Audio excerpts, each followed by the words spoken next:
Alors que la RDC ne fait que compter de morts, à Doha, rien ne semble se préciser dans cet accord. Aucune délégation n'est s'est déplacée pour la ville qatari. Quelle pourrait être l'issue de sortie de crise au moment où les espoirs de tout un peuple reposaient sur cet accord de principe pour un début de solution entre le gouvernement et la FCM 23?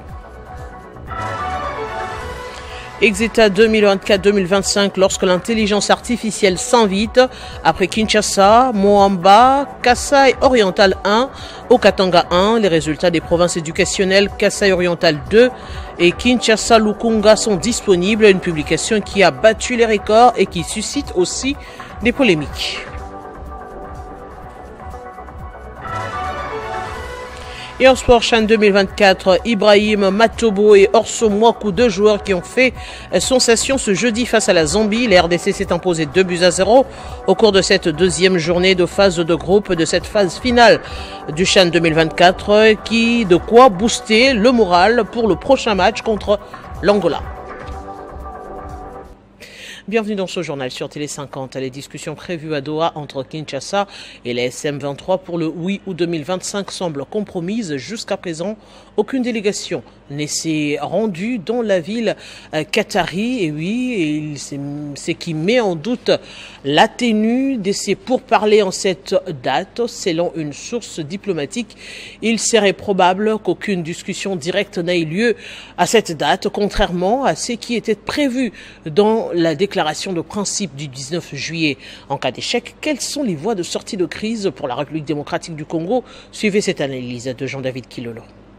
Initialement prévu du 8 au 18 août, soit 10 jours de discussions pour Doha 6, entre la République démocratique du Congo et la délégation de la FCM 23. Des discussions en vue d'aboutir à un accord de paix. Et jusque-là, aucun signe ne va dans le sens de permettre à ce que les deux délégations se retrouvent à Doha. Peut-on cette fois-ci parler d'un Doha 6 avorté ou reporté? Jusque-là, les questions méritent d'être posées. Le 19 juillet 2025, la République démocratique du Congo et l'Alliance du fleuve Congo à FCM 23 signaient à Doha une déclaration des principes ambitieuse. Elle engageait les deux parties à un cessez-le-feu permanent, à la libération des prisonniers et à la tenue des négociations directes dès le 8 août pour un accord de paix final.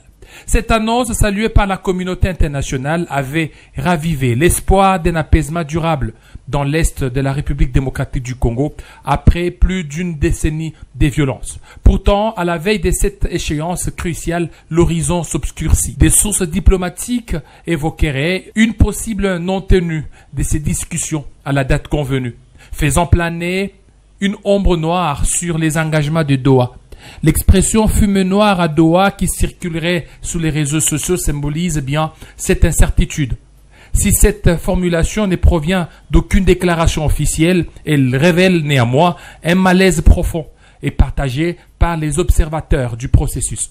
Les doutes exprimés sur la tenue des pourparlers, même s'ils ne sont pas encore confirmés par les parties prenantes, soulignent une fois de plus la fragilité des processus de paix en Afrique centrale.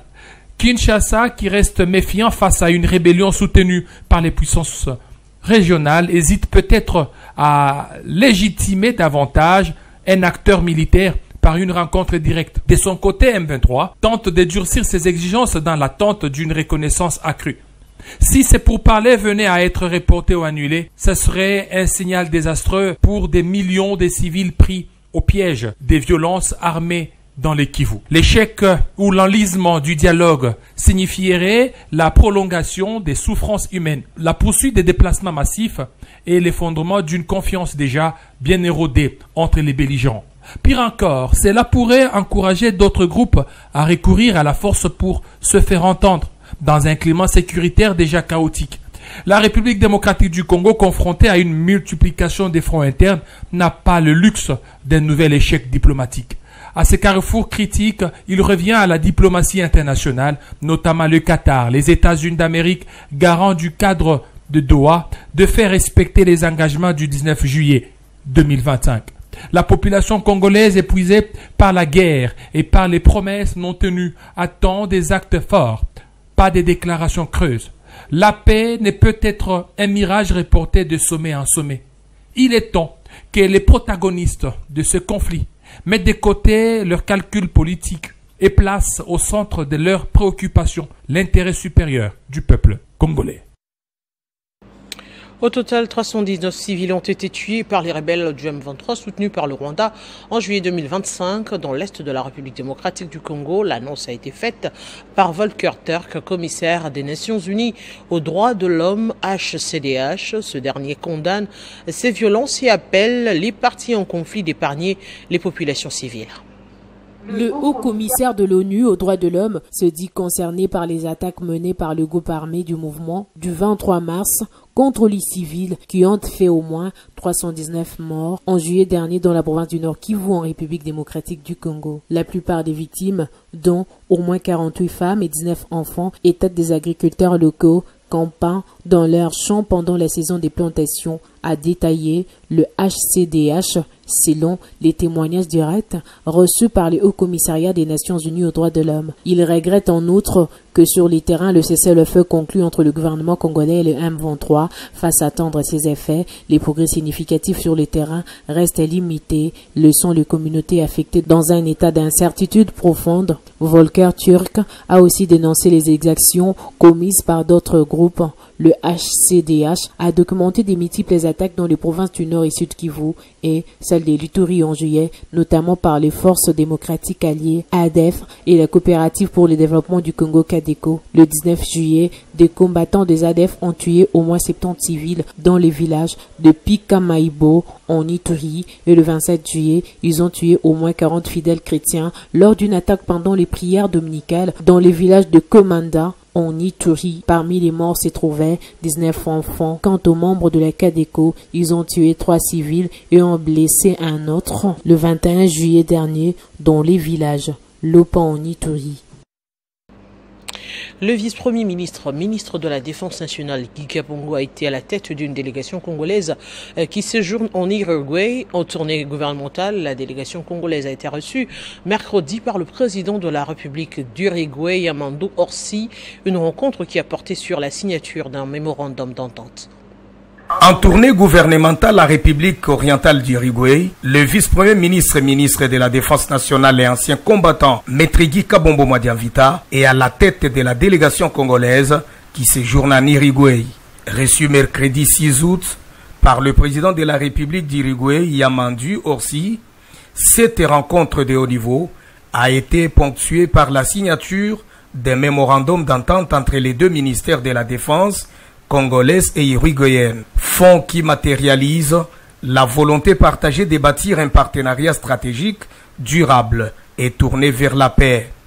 À l'issue de cette mise en relation, les réunions bilatérales vont se poursuivre avec les différents parlements sectoriels uruguayens dans l'optique de faire aboutir les priorités de coopération entre Kinshasa et Montevideo. Le VPM Guy Kabongo Madianvita s'était rendu à l'état-major des armées où il a salué l'engagement de l'Uruguay dans les opérations du maintien de la paix en République démocratique du Congo depuis 2001. Rendant hommage aux 15 soldats uruguayens tombés en mission de paix sous la bannière de la MONUSCO, Maître Guy Kabongo Madianvita a souligné la reconnaissance du peuple congolais face à ces sacrifices. Accords de coopération en matière de défense, ceux de coopération générale établissant le cadre des relations entre les deux pays sur la biodiversité, le changement climatique et les questions environnementales, ainsi que ceux de coopération culturelle, des accords qui viennent marquer une étape importante dans le renforcement des relations bilatérales entre la RDC et l'Uruguay, fondées sur le respect des intérêts partagés. La République démocratique du Congo pourrait connaître une grande innovation technologique dans le cadre de la digitalisation des activités de l'Assemblée nationale. C'est dans ce cadre qu'une commission de la présentation nationale a visité le numérique, premier fournisseur des services cloud privé RDC pour la mise en œuvre de cette gouvernance plus moderne. C'est une véritable innovation technologique en perspective à l'Assemblée nationale en République démocratique du Congo. La visite de ces startups, le numérique, permettra de numériser l'Assemblée nationale afin d'améliorer considérablement son efficacité et la transparence, la participation citoyenne, l'accès facile à l'information, l'archivage et la préservation des données, la sécurité et la confidentialité, mais aussi la réduction de coûts. C'est la commission permanente aménagement du territoire, infrastructure, nouvelles technologies de l'information et de la communication. Et c'est dans ce cadre bien précis que nous sommes venus parce que tout doucement nous estimons qu'à l'Assemblée nationale nous devrions passer à l'heure du numérique. La première étape c'était le data center et la deuxième étape le numérique. Et nous avons vu vraiment tout ce que nos ingénieurs nous ont présenté et ce terme d'infrastructure et même avec les applications. Et nous sommes vraiment étonnés. Nous avons des ingénieurs vraiment au top, vraiment impressionnés. Nous allons présenter le rapport au président de l'Assemblée nationale et suite à ça, nous verrons comment nous pourrons collaborer. C'est une offre d'une gouvernance plus moderne et plus responsable. Nous avons été honorés par la visite de la commission de l'Assemblée nationale et nous avons présenté nos solutions et nous demandons à ce que les entreprises congolaises, dans le cadre de la souveraineté des données et la souveraineté numérique, puissent nous faire confiance parce que nous possédons des compétences dans le domaine de la technologie comme ailleurs et nous sommes fiers de pouvoir accompagner le gouvernement congolais, surtout étant donné que nous avons aujourd'hui le code numérique. Donc nous sommes dans cette dynamique-là pour pouvoir consommer congolais, tout héberger au Congo et faire avancer la technologie au Congo. Et une véritable valeur ajoutée qui offrira un avantage aux élus de suivre les plénières, même à distance. On parle politique et le coordonnateur du Rassemblement des compagnons d'Étienne Tshisekedi pour le changement et le progrès social invite sa famille politique à l'unité, la fidélité et loyauté autour du président de la République. Jean-Pierre Lissanga Bonganga l'a dit à l'issue d'une réunion qui s'est tenue ce jeudi axée sur l'examen de la situation politique de l'heure. Suivez. Rassemblement des compagnons d'Étienne Tshisekedi pour le changement et le progrès social. RCTCP sensible. Déclaration politique en rapport à l'unité et à la cohésion au sein de la famille politique à laquelle appartient le président de la République, chef de l'État. Le rassemblement des compagnons d'Étienne Tshisekedi pour le changement et le progrès social s'est réuni ce jeudi 7 août 2025 afin d'examiner la situation politique de l'heure. Au cours de cette réunion, un seul point était inscrit à l'ordre du jour, à savoir l'unité et la cohésion au sein de sa famille politique et de l'IDPS Tshisekedi et déclare ce qui suit. Pour le rassemblement des compagnons d'Étienne Tshisekedi pour le changement et le progrès social, la vision éclairée du chef de l'État et sur laquelle il ne cesse de marteler est le développement de la République démocratique du Congo. Par cet appel, le chef de l'État veut que les membres de sa famille politique fument le calumet de la paix qui symbolise fidélité et loyauté à son endroit. De même, en ce qui concerne l'IDPS Tshisekedi, parti phare de la famille à laquelle appartient le chef de l'État, le RCTCPS tient à préciser que l'unité et la cohésion passent par la réconciliation entre les fils et filles du parti cher à Étienne Tshisekedi Wamulumba, père fondateur d'heureuse mémoire. Le rassemblement des compagnons d'Étienne Tshisekedi pour le changement et le progrès social soutient le processus de la réconciliation entre les combattantes et combattants de l'IDPS et les encourage à consolider et à sauvegarder les acquis du combat mené par les pères de la démocratie en République démocratique du Congo, qui était Étienne Tshisekedi Wamulumba, d'heureuse mémoire. En tout état de cause, le rassemblement des compagnons d'Étienne Tshisekedi pour le changement et le progrès social encourage le processus de réconciliation au sein du parti UDPS Tshisekedi pour qu'au final, seul le peuple congolais gagne. Dans une déclaration politique faite ce jeudi, l'Union pour la démocratie et le progrès social UDPS Fédération Olomami dénonce dans une mise au point n'avoir jamais adressé une lettre au vice-premier ministre de l'Intérieur contre le gouverneur Banza Molomé Marmon et réitère son soutien indéfectible à l'autorité provinciale. De ce fait, elle désavoue Sylvain Boukassa qui s'attaque au gouvernement avec des fausses allégations.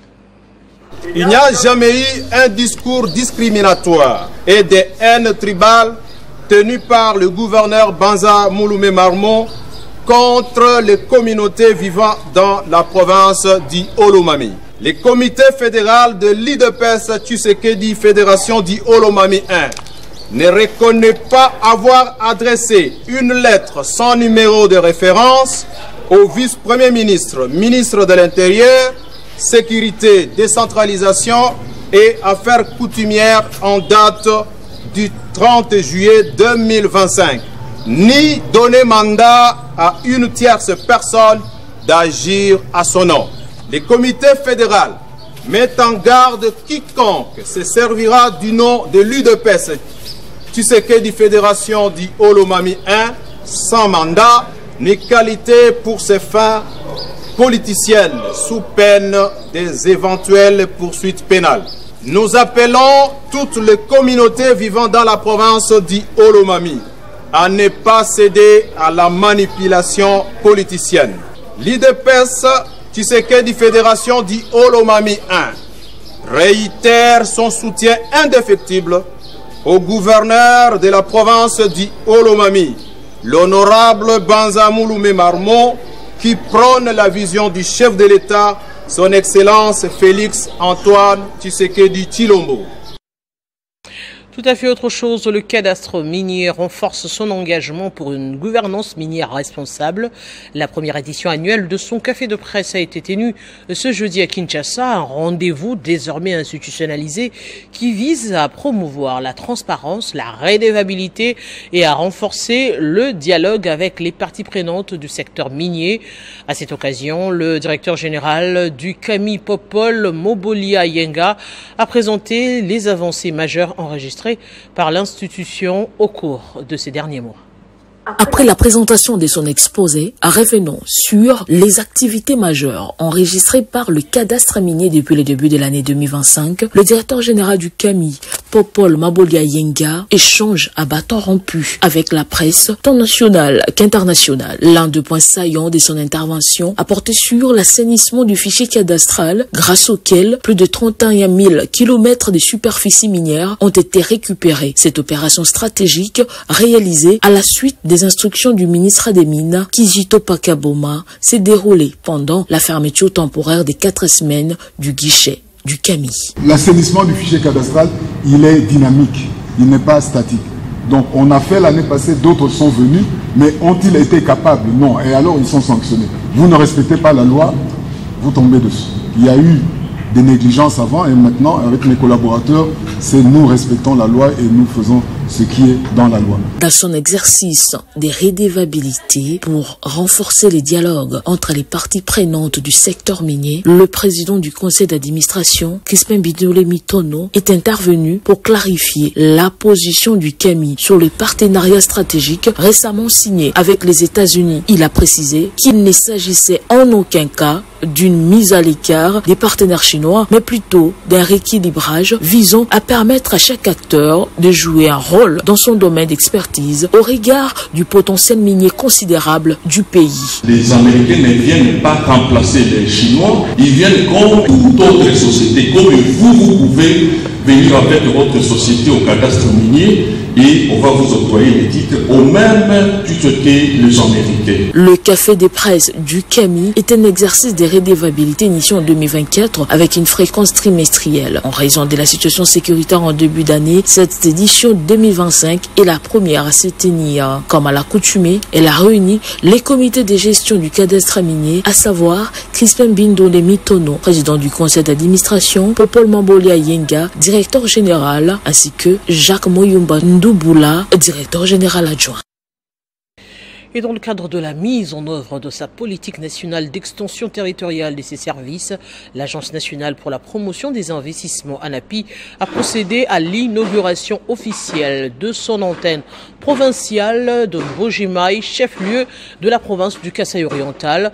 Cette initiative s'inscrit dans la volonté de rapprocher les prestations de l'agence des opérateurs économiques locaux en vue de faciliter l'accompagnement des investisseurs, promouvoir les potentialités économiques régionales et renforcer durablement le climat des affaires à l'échelle provinciale.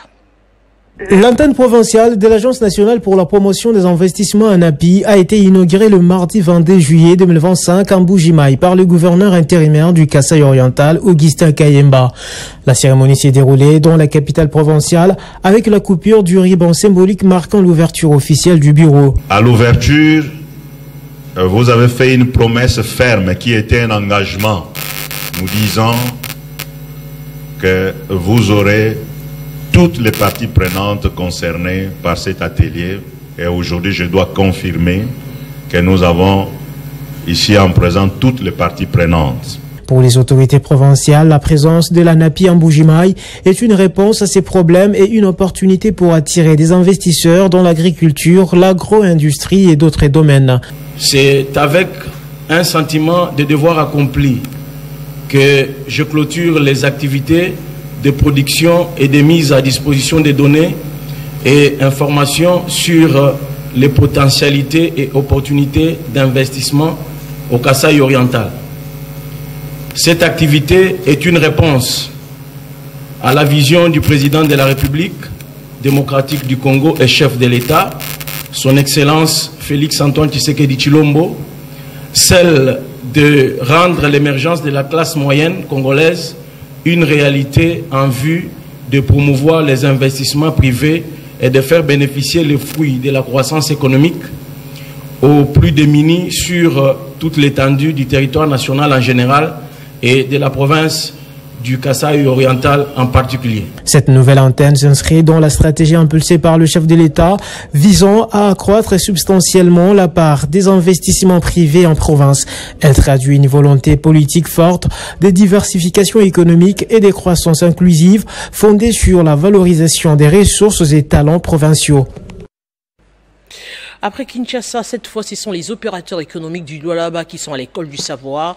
Dans un atelier de 2 jours ouvert ce jeudi, ces assises organisées par l'Office congolais de contrôle et BIVAC sont axées sur la nouvelle procédure des importations en République démocratique du Congo. C'est l'hôtel Campia Boma de Kolwezi qui sert de cadre pour la tenue de cette masterclass. C'est dans la salle de conférence de l'hôtel Campia Boma de Kolwezi que s'est ouvert l'atelier de sensibilisation des opérateurs économiques sur la nouvelle procédure de contrôle des importations en République démocratique du Congo, organisé par BIVAC, l'Office congolais de contrôle et la Fédération des entreprises du Congo. Kolwezi étant une ville minière où les importations sont à grande échelle, ces assises ont permis aux participants d'être outillés sur les innovations liées au programme de vérification de la conformité des marchandises importées en République démocratique du Congo, avec pour objectif tout en assurant la sécurité dans la qualité des produits. À l'aide d'une projection, Dieudonné Lukalou a expliqué à fond différentes procédures de la chaîne d'importation suivant la législation congolaise. Des questions ont été posées pour en savoir long par les participants. Une satisfaction pour M. Dieudonné Lukalou, directeur technique de BIVAC, qui est revenu sur la quintessence de cet atelier. Nous voulons garantir que les marchandises qui sont importées vers la RDC sont conformes aux exigences de la RDC, telles que voulues et attendues par la République démocratique du Congo. Aussi, cette nouvelle procédure, avec ces évolutions, donne beaucoup plus de facilitation aux opérateurs économiques. Pour les directeurs des importations de l'Office congolais de contrôle, Kongolo Biakubanga, les opérateurs économiques sont sécurisés par l'évolution des contrôles des produits importés. Le rôle de l'OCC, c'est de garantir à la population la sécurité alimentaire. Et tous ceux qui viennent de l'étranger et qui entrent chez nous, nous devons protéger la population. Alors c'est pour cette raison qu'on a mis en place, ou on a amélioré la procédure qui existe, en tenant compte aussi des soucis des opérateurs économiques. Ainsi, les travaux vont se poursuivre ce vendredi 8 août 2025, jour de clôture. Je le disais en titre, le résultat de l'examen d'État des provinces éducationnelles Kassai Oriental 2 et Kinshasa-Lukanga sont disponibles. Ils ont été rendus publics ce jeudi après ceux de Kinshasa-Moamba, du Kassai Oriental 1 et Okatanga 1. Une publication faite en temps record grâce notamment à l'usage de l'intelligence artificielle. Cette dernière a permis une exécution rapide des opérations de correction selon la ministre du secteur. Allez, on va parler sport. CHAN 2024, première victoire pour les Léopards A' de la République démocratique du Congo. Les poulains d'Otis Ngoma ont finalement retrouvé le chemin de la compétition en s'imposant face à la Zambie sur le score de 2-0 au stade Nyayo Stadium du Kenya. Cette victoire s'inscrit dans le cadre de la deuxième journée de la phase finale de cette compétition qui regroupe les joueurs évoluant au pays. Les réalisations de la RDC sont signées Ibrahim Matobo à la 51e minute, puis à la 73e minute. C'est Orso Mwaku qui alourdit la marque. La troisième journée de la RDC, la troisième journée, la RDC affrontera l'Angola. C'était le match à ne pas perdre après les faux pas face aux Harambee Stars du Kenya et les Faux vont parfaitement jouer la partition en domptant les Chipolopolo à Nyayo National Stadium du Kenya. He goes down to ground. Kitambala stayed on his feet and that ball was on its way to Matobo, but for the intervention from Chipeshi. Après une première mi-temps stérile, les Fauves vont trouver la faille à la 51e minute par le truchement d'Ibrahim Matobo, bien servi par Jefte Kitambala dans la surface de vérité. Attention là, l'autre déviation est là. La déviation de Kitambala et l'ouverture du score est signée. 1-0, les Chipolopolo Boys tentent de se réveiller sans succès avant qu'Otis Ngoma ne lance Mikamiche et Orson, un coaching payant qui apporte le deuxième but. À l'entrée de la surface, le centre de Saka, et le but absolument magnifique de la part de Orso Mwaku qui vient d'entrer, premier véritable ballon. Avec cette victoire, la RDC se relance dans le groupe A avec désormais 3 points et brise la malédiction des matchs nuls et défaites. La prochaine sortie est prévue le jeudi prochain face au Palanca Negra d'Angola.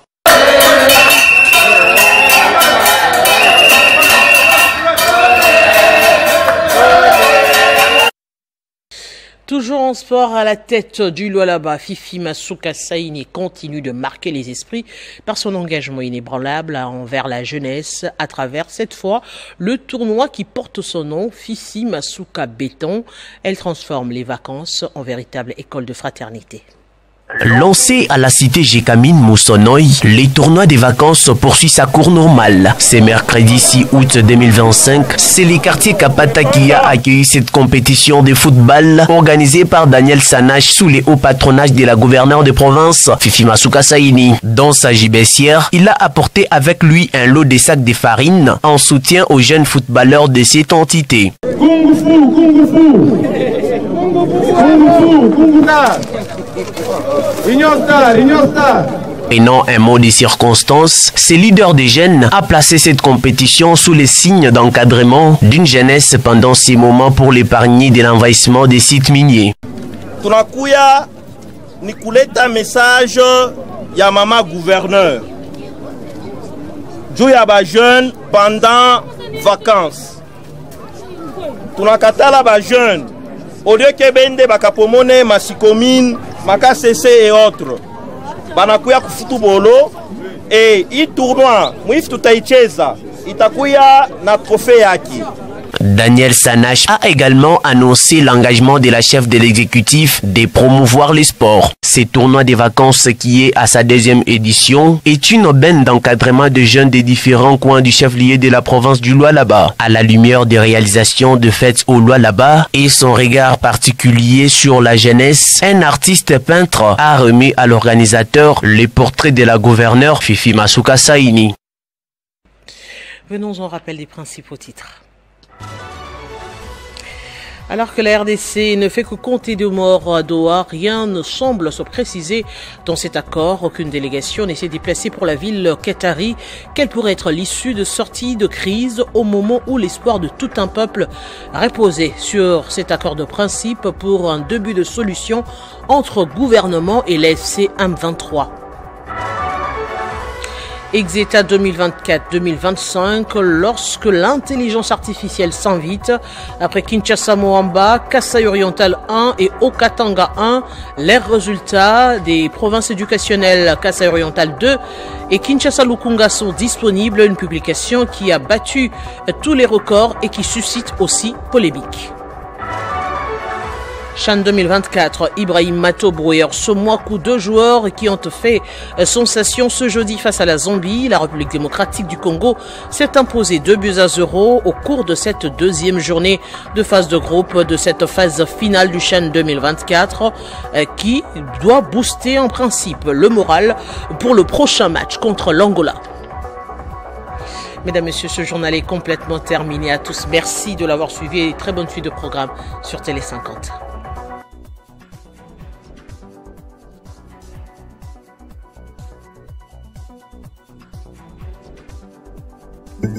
Retrouvez toute l'actualité en continu sur www.tele50.cb.